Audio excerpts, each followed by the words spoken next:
And look, we're going to do something a little bit different tonight. Our whole show is actually going to be about one thing, and you probably know what, and you probably know why. Because all week long, protesters have continued to fill the streets in all 50 states in the wake of the horrific murder of George Floyd by the police. And in response to those protests, which have been a stirring pushback against institutional racism and brutality, it's been frankly sickening to see them met with this. Across the country, peaceful protests have too often devolved into standoffs with heavily armed police using military-style tactics.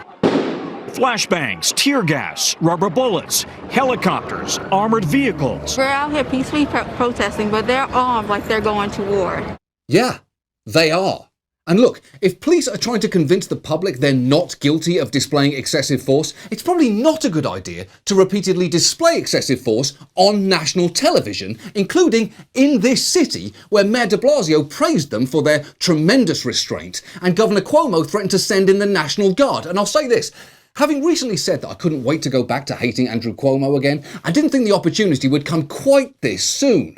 And these protesters have received a great deal of support, with massive marches taking place all around the world. And the protesters' message has taken many forms, from chants to signs to a man who called into an LA Police Commission meeting held over Zoom. Now, he'd been given 30 seconds, which he used with maximum efficiency to deliver a message for Police Chief Michael Moore. I find it disgusting that the LAPD is slaughtering peaceful protesters on the street. I had two friends go to the protest in Beverly Hills a couple days ago, and the protest was peaceful until the police showed up with their excessive violent force, shooting rubber bullets and throwing tear gas. Is this what you think of protecting and serving? Because I think it's bullshit.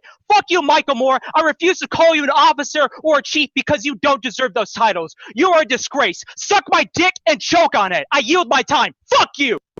If the president is taking notes, that is what a perfect call looks like. My favourite part is that after he's finished unloading on that police chief, he yields his time, realises he still has a couple of seconds left, so unyields it and throws in a bonus fuck you.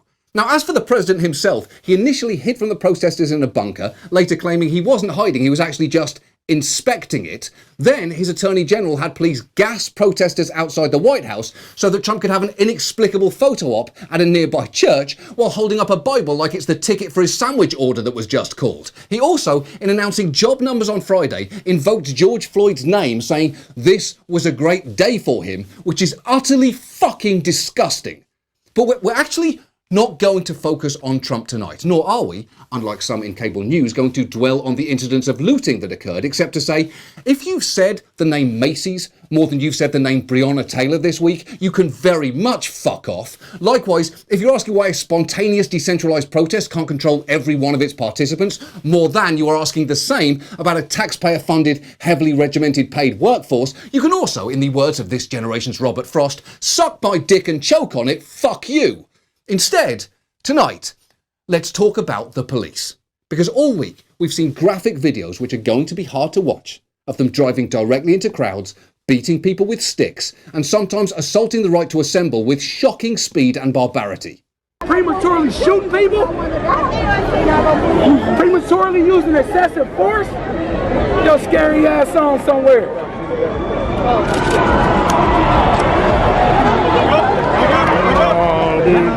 What?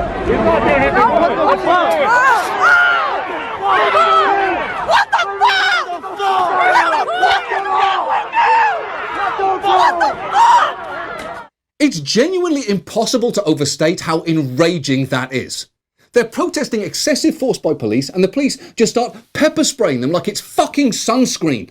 And that's just one of hundreds and hundreds of videos. And we're taping this Saturday morning. Who knows what will have happened by Sunday night? Maybe they'll be using grenades, even as the New York Times weighs in with an op-ed titled, "Why We Need to Bring Hitler Back to Life as a Robot Right Now." They just think it's valuable that you read that point of view. I mean, they didn't, but they think that you really should.